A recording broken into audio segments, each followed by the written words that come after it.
parts about my job is that I get to meet lots of different people from right across the charity sector.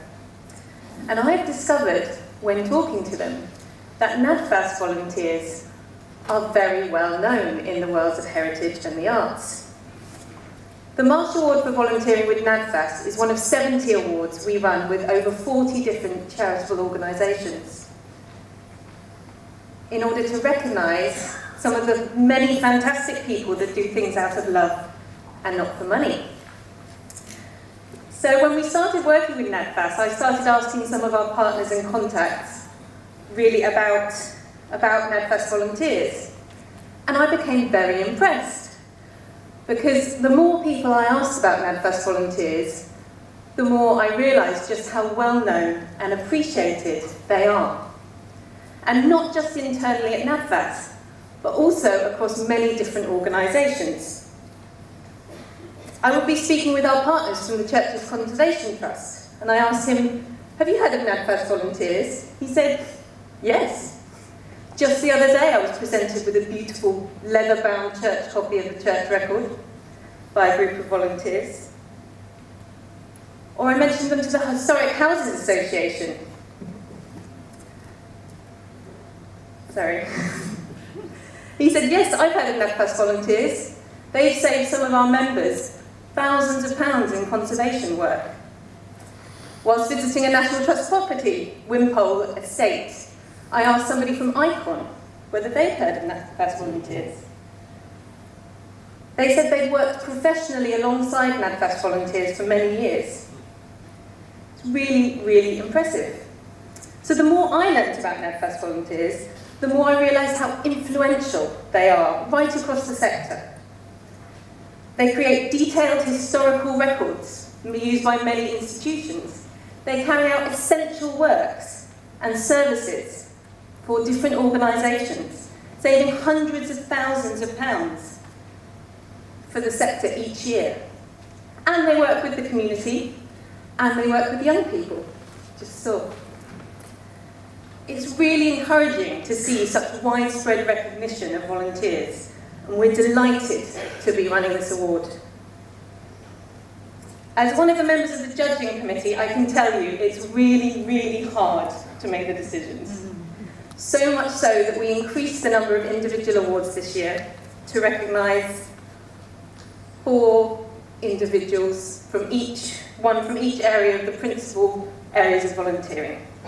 So church recorders, young arts, heritage volunteers and church trails. So let's find out who the winners are. The Marsh Award for Volunteering with NADFAS group winners. The judges were so impressed with 2 groups that we decided to award a highly commended group and a winner. The highly commended group are the heritage volunteers from the East Surrey area for their project at Polston Lacey, a National Trust property in Surrey. Since 2009, they've been making replica Edwardian costumes for the room stewards to wear on special open days, which have added greatly to the visitor experience. And I saw some of these costumes last year at the Festival of Volunteering, and they're brilliant. And I'd like to invite Penny Emery on stage to collect her award, who's in costume, looking fabulous.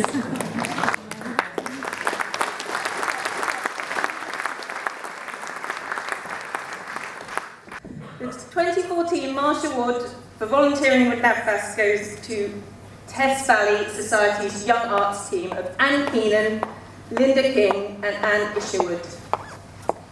In 2009, the team of 3 began working with local schools on mosaics, fabric tie-dyeing and silk printing.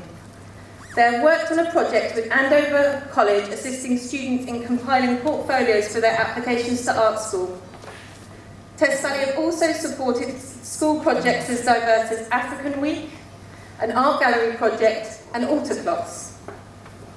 The team are currently looking into arts projects with MenCap, Andover Museum and Andover Young Carers.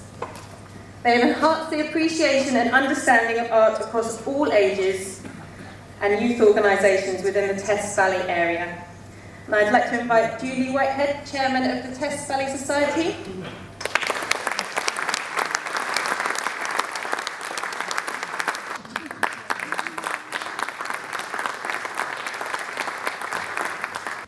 on to the individual winners.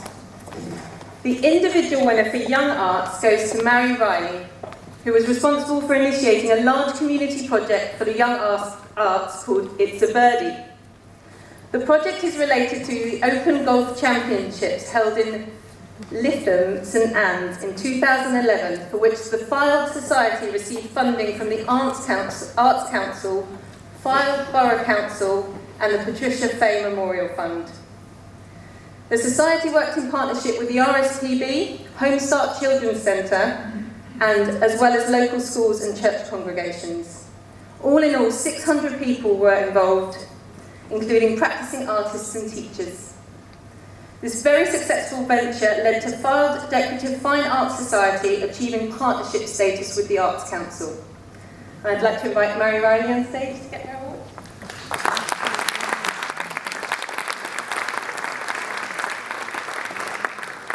The individual award for Church Trails goes to both Sarah Harris and Francis Mule, who between them received over 6 nominations from their peers. They have both opened the eyes of young people to art, craft and architecture and much more, as well as widening the skills of NADFAS members who have worked with them on numerous projects. They have raised the profile of NADFAS to the wider public and forged links with the National Churches Trust, the Churches Conservation Trust and the County Historic Churches, to name just a few. Every trail launch is a testament to the joy that learning new things can bring to everyone involved.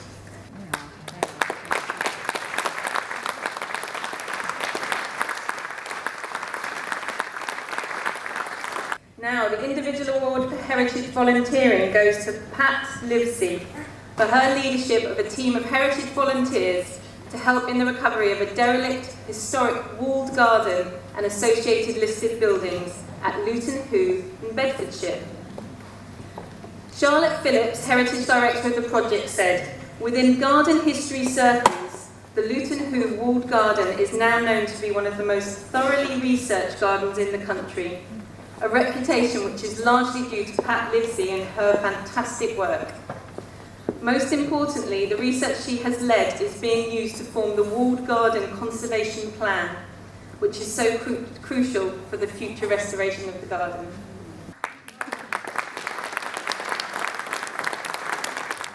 And last, but by no means least, the individual award for church recording goes to Roseanne Kirkpatrick, whose passion for church recording dates back for over 20 years. She has led her group of recorders to make records for 19 local churches. And has helped recording 7 other Essex churches. She delights in sharing her findings with parishes, the community, and the Saffron Walden Society members. She is an absolute stalwart in her commitment to church history and has dedicated much of her life towards promoting it. Unfortunately, she couldn't be with us, but I believe Colin Parker is here on her behalf.